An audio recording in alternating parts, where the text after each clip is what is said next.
Yo, what's poppin' YouTube? It's your boy Jay, and today I'm gonna be telling y'all a life story on how trucking changed my whole life around, allowed me to go from nothing to something. So y'all stay tuned into this video. Y'all make sure y'all get y'all popcorn ready. Let's get straight to it. So first, we're gonna start off with a little backstory of high school. I was always into sports and stuff like that. Like I always played basketball, football, this, that, and the third. So at first I wanted to go to the NBA. That was, that's pretty much every kid's dream that's playing sports at the time. But I was actually, I ain't gonna say like I was just this all-star, but we had an undefeated season, and I contributed to the team like a lot. So I felt like I could go somewhere with this. So yeah, so in middle school, that's when I wanted to go to the NBA, this, that, and third. And I actually hit a growth spurt because 6th grade, I was like 4'9". 7th grade, I came back, I was like 5'3". Then 8th grade, I came back, I was like 5'7", 5'8", or something like that. So I'm thinking I'm finna hit a growth spurt. So I'm trying to really lock in on basketball. And then high school came. I didn't never play a full basketball season of high school. Long story short, me and the coach fell out and I stopped playing basketball, but I really lost passion for it when I realized I wasn't growing no more, because I think right now I'm like 5'10", but I think I stopped at like 5'9" when I was in high school. I think I feel like I grew another inch, but I started like 5'9" when I was in high school, so I was like, yeah, I ain't finna take this serious. So boom, after I stopped playing basketball, I was like, I'm not finna, like, cause I always been in sports, so I had to play some sports. So I went to the football coach and I was like I'm interested in, trying to be on a football team. I don't even think the football season had ended or something like that, but they have like conditioning and stuff like that before the upcoming season.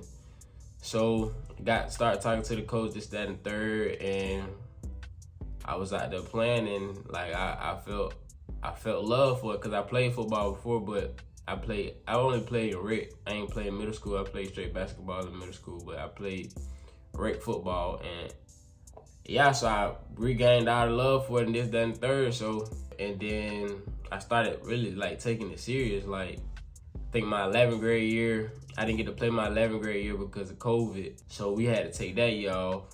And I feel like that was a setback, but it really didn't really stop me or nothing like that. But my 12th grade year was the only season that I actually got to play a full season in. So I played that full season, and I was actually, like, I was one of the best on the team. Like, I got Offensive Player of the Year. I made first team all region at receiver. Like, I was actually a good receiver, and I played all positions, but receiver was my main position and what I wanted to, go somewhere with. And I had college coaches coming to games, speaking to me after the games, this, that, and the third. And like I'm reaching out to college coaches on Twitter, and they hit me back, giving me offers. I think I had like a total of like 12 offers or something like that. Mainly, like I think the highest was like D2. But yeah, I went on like 2 or 3 college visits and stuff like that, and actually getting the whole little real deal situation. And so in my head, I'm like, I can really go somewhere with this, because I actually was good. Like I even got film and stuff like that. I actually was good. So I ended up coming to this college because I went on a visit and everything sounded good.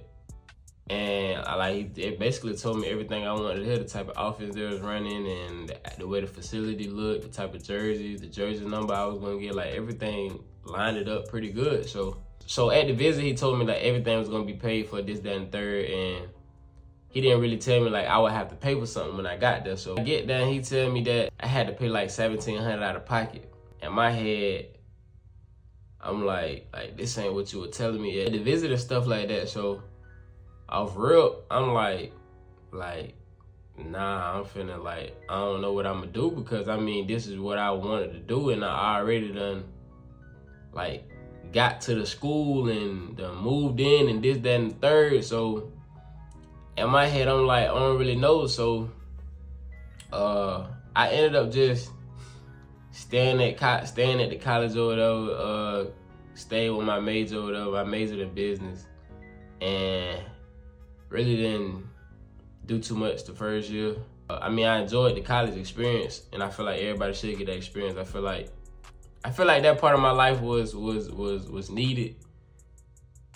Even though it didn't go as planned, I feel like it was needed, and I feel like everything that happened in our life, it happens for a reason. It's just part of our journey. But yeah, I ended up going to college and wanted to play football. It didn't go as planned, so I stayed in college, and I actually wasn't, going out.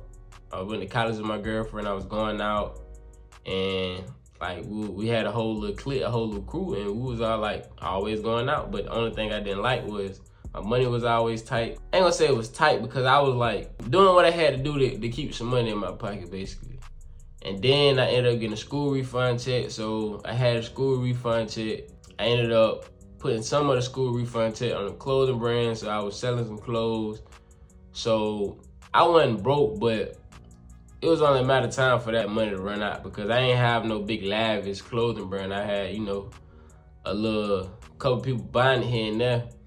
And then I was cutting hair too, so I was cutting hair. But I wasn't really making no good money that I knew I was worth. So, and then was always going out and partying and going out to eat, this, that, and third, buying clothes and all that. So I ain't really have no purpose. I was just there just living my life, having fun, which is okay because I was young. But it got to the point to where I was like, this not the life I want to live. Like, I can't keep just partying every day and going out, spending all this money until I'm broke and then try to make some more the next day, get some more, and then I go spend it again. Like, I really didn't have no purpose, didn't have no responsibility because, I mean, I had no bills. Like, college pretty much feeds you, give you a place to stay. I had my own car, so that wasn't really an issue, but like, I just didn't see no purpose for it. So I came to the decision, like I'm finna leave. Like, college ain't for me because I also had something in my head that was like, if I was to get my business degree, what would I do with it?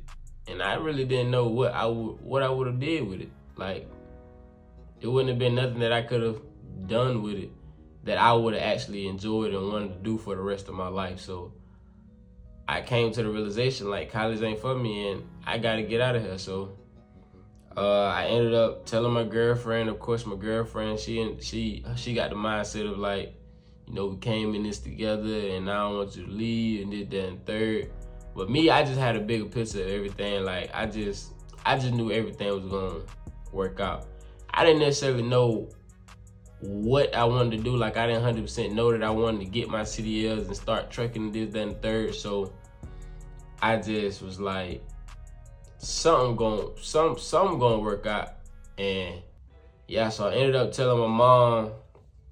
I didn't absolutely leave off rip. Like, I just didn't say I'm gonna drop out and I just left. Like, I stayed on campus because I was still trying to figure out what I wanted to do when I go home. Because I know I didn't want to just go home, tell my mom I'm dropping out and go home, and then I'm just sitting there and it would look like that I'm not making no moves in this, that, and the third. So I ended up jotting down a couple ideas and applying for different jobs and stuff like that. So while I was still staying on campus, I ended up getting on the phone interview from a job that I applied for. It was a fire extinguisher technician. Online or on Indeed, they said that they pay $120,000 a year. So in my head, I'm like I think I'm finna come up. Like, this what I was looking for. Like, a career that's gonna pay some money. I don't know if I would have enjoyed it or not, but based on the description, like, you ain't really have to deal with like coworkers and this, that, and the third. Like, so basically the job is you go into different stores and you inspect their fire extinguisher and you basically sell them one of the companies, basically. So if they extinct fire extinguisher out of they cracked or messed up or something like that, that's when you would pitch the sale, basically like a sales job. You would pitch the sale to basically saying like, hey, this, that, and third. Hey, your fire extinguisher is messed up or whatever. Do you want to buy ours? Basically, long story short. So, yeah, that's basically what the job. So I ended up getting the job, and when I got the job, that's when I left college. I went home, and before I got the job though, I had to go through a training, and the training was a paid training. They paid me $1,200. So besides the school refund check, like that was one of the biggest checks I done got at one time, at one sitting from a job basically. So in my head, I'm like, shoot, this finna be some good money. So got that $1,200. I think I spent a good bit of it. I think that same day I went to a cologne store, bought some cologne, bought me a new phone. Like I was just being done with it. But so I ended up starting the actual job, and I didn't enjoy it at all, and I didn't like it at all. And then the money was absolutely nowhere near what they said it was gonna be. And I told them that, and I ended up quitting. So, and I done left college now. So in my head, I'm like dang, like nah, I gotta go back to the drawing board. So everybody around me saying, Jalen, you can't just quit this, that, and third. And in my head, I knew that, and when I look back at it now, like I wasn't just quitting just to quit. Like I didn't want to get stuck doing something that I really don't want to do for real for the rest of my life. That's what I was looking at it like. Like I know it's plenty of people out here that got jobs or got careers that they doing, and they have to do that because they don't have nothing else to do, or they stuck and they miserable in that job or that career because that's something that they didn't want to do, but they had to do it, and they couldn't really leave with this, that, like they couldn't leave or nothing like that. So yeah, so that was my mindset. So yeah, so I ended up just staying in the room or whatever. Like I was trying to figure it out. I was trying to figure out what it was that I wanted to do, and I couldn't figure nothing out. And then my mom, she started coming at me like, you know, I need to get up and find a job, this, that, and the third. I done left college, and now I just want to stay in the room and this, that, and the third. But in my head, like I told her this too. Like I was saying, like I could have easily got a Walmart job, a Wendy's job, McDonald's job. Not saying there's anything against those jobs, but I just seen more for myself, and I could have easily got one of those jobs. But I was trying to look for actually like a career, like something that I can turn into a whole career and branch off to different things and stuff like that. So yeah, and I felt like if I would have got one like a job that wasn't really fit for me, for the meantime, it would have took time away from me trying to figure out what I really wanted to do. So yeah, I ended up just looking up YouTube videos and like all this type of stuff. And I was like, I think I want to drive, cause for one thing, I always been driving all my life. I've been driving since I was 12. Yeah, I started driving when I was 12 years old. I used to drive to school before I even had my license. Like I used to literally drive to school and, you know, by myself before I even had a license. So yeah, I always like to drive. Like when I go on trips and this, that, and third, I'm the only one that drive. Like I drive the whole way there, drive the whole way back, and drive all the way down there. Like I love to drive. And I didn't really look at getting my CDLs or trucking as like something my generation would do. Like I always looked at it as old heads would drive trucks and stuff like that. And I'm pretty sure some other folks that probably look at it like that. But yeah, I was like, maybe I should get into trucking because I mean that's something that I enjoy doing. And I didn't have my CDLs and none of that yet, so I just looked up non-CDL trucking jobs, like, you know, box trucks and stuff like that. So I ended up, I think it was July. I think it was 4th of July weekend. Like right before 4th of July weekend, I ended up getting a call from a moving company. And basically it was a worldwide moving company, so they would go from like, you know, I think I spoke about it in the last video, but we'll go from state to state basically. And that's how I was able to experience trucking or whatever. So yeah, I ended up, you know, going state to state, driving and having long nights and stuff like that, because we would have to physically unload everything and load everything in the truck and then drive and all that. But that was the hard part about it, which wasn't no issue because I mean, I've always been a hard worker, and I always had that athletic physique about me. So yeah, so it's like that wasn't really an issue, but the driving was like I actually enjoyed driving. So while driving with that company, I was like, I'm finna like go further with this, and ended up getting my CDL permit to get my CDLs and stuff like that. And so to backtrack a little bit, with that job, I think I was working for them for about 5 months, and then that's when I started thinking about getting my own place. Yeah, about 5 months, that's when me and my girlfriend, we started saving.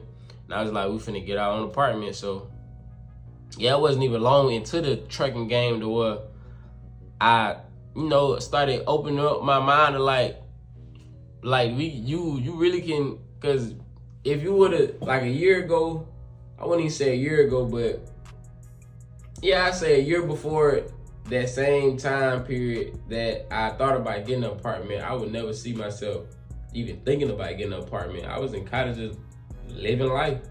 So I wasn't thinking about having no type of responsibility. So yeah, we ended up getting our apartment in January. And I was still in CDL school. So what I was doing was I was working and driving for the other company from 6 a.m. to 4 p.m. And then I would, from 6 a.m. to 4 p.m. Some mornings it was like 3 a.m. because that's like when I go out of state. But, cause I would never go over 500 miles. It was it was kind of local, but we wouldn't go over 500 miles basically. So we would still go out of state, this, that, and the third, but we wouldn't go, it'll be days where I only drive like 50 miles or something like that, like nothing too crazy. So yeah, so I work from 6 a.m. to 4 p.m. and then I have class from 4:15 p.m. to 11 p.m. Monday through Friday, every day. And yeah, so that was my schedule. And yeah, we ended up getting us an apartment, and 3-bedroom apartment, just the two of us. So we got our main room, then I got a man cave, which I'm in now. And she got her she cave, she shed, something like that, woman cave, she shed. But yeah, I ended up getting my CDLs in March. So ended up getting my CDL, and as soon as I got my CDL, my job shut down. The moving company that I was driving for, they shut down. They came to us, they called to me. Well, they didn't even tell us, they just said we had a meeting one morning, and everybody showed up, and it was like the corporate people that was there, like the president of the building, like the business and stuff like that. They was there, and they just basically told us like this specific facility ain't like, cause it was getting slower and stuff like that. But they were saying this specific facility wasn't making enough money or something like that. So they ended up shutting the business down, and which wasn't a good sight. In my head, I didn't never, like, anything bad that happened in my life, I don't never let it deter me or tear me down, or I don't never get worried, because one thing about me, I'm a faithful guy. Like, I always have faith. I always know that anything bad happen is for a reason, and it's gonna have a great outcome regardless. I gotta tell it on me. Say, everything happens for a reason, whether it's good or the bad. So, yeah, so in my head, I ain't gonna say like I was just, of course I worried a little bit, but I had faith. I didn't let it like tear me down, nothing like that. So yeah, I know I still had bills, because I done moved out at this time. So I think I went like 2 months jobless, because I was applying for, I had ended up getting my CDLs, and I was applying for different jobs and stuff like that, and wasn't nobody hiring me because I didn't have no experience, and most of them was saying you had to be 21, because most of the ones that didn't require experience were over the road jobs, and you would have to go out of state with over the road, of course, and you got to be 21 to go over the road. So yeah, and I wasn't 21 at the time. So I went like 2 months jobless, and I think I ended up texting my instructor, telling him like basically the situation, like the job ended up shutting down because of the moving company that I was with. They had a trucking position for me. So basically once I got my CDL, I could have came and drove for them, which I still could have, but once they shut down, the bosses that was the boss of our facility, they ended up moving to Atlanta, and with me being so good of a worker, they basically said like if I was to move to Atlanta, they would basically have a job for me. But I wasn't trying to move to Atlanta. So yeah, I went like 2 months jobless, but I ended up texting my instructor, basically telling him what happened. He basically put in a good word for me at Coca-Cola, and he ended up, I think he knew the hiring manager. He ended up putting me on with her and put in a good word for me and stuff like that, and she ended up giving me a call and telling me about the different positions they had open. Yeah, I ended up getting a job, and you know, the rest was history. Now I've been up ever since. Ended up buying me a new car. You know, still got my apartment, this, that, and the third. And, you know, the rest has just been history. And now I've been blessed enough and fortunate enough to, you know, have bills and have a car note, car insurance, rent, light bill, Wi-Fi bill, all these other bills, and still able to live my life and buy nice things for myself and stuff like that. So that's why, you know, that's how CDLs changed my life, or trucking changed my life, because I went from this broke college student that was just, you know, partying all the time, just spending the money that he really didn't have to spend, just to be broke the next day, just you know, just doing whatever, to now I feel like I'm this young man that's doing pretty good for himself for my younger age. I just turned 21, just had a birthday January 15th. Yeah, I just turned 21, and for my age, I done accomplished a good bit. So thanks for the man above. Thanks for my beautiful family. Thanks for my beautiful girlfriend. And yeah, man, so I advise any young person to get their CDLs. If you stuck in life, if you don't really know what you want to do in life, just go get your CDL, man. It's not a hard process. Of course, it's gonna take some work and some dedication, but that's for anything. But just go get your CDLs, man. I mean, it ain't a hard process. If I could help, I would help. So I mean, if you stuck and you really don't know what you want to do in life, just do what you love. Do what you got a passion for. Because at the end of the day, if you doing something that you really don't got no passion for, then you're not gonna really have no ambition to go further with it. Because with me, with trucking and with my CDLs, I plan to branch off to my own company and having trucks and stuff like that rolling while I'm at home with my grandkids is chilling. But I got trucks on the road, you know, running. Like I plan to venture off to, you know, entrepreneurship and become this millionaire. And hopefully my YouTube videos, I can be more consistent on YouTube, and you know, YouTube can eventually pay for one of my trucks or buy my first truck. Who knows? Who knows what God got in store for me? But that's how CDL changed my whole life around. Hopefully y'all learned something and took something from this video, because I know it's a lot of people that's stuck in life and really don't know what they want to do in life. And you know, I feel like CDL would be I ain't gonna say it's an easy route, but it's something good that it's something that's not as time consuming and hard to change your life around with. So yeah, that's my life story on how I went from a broke teen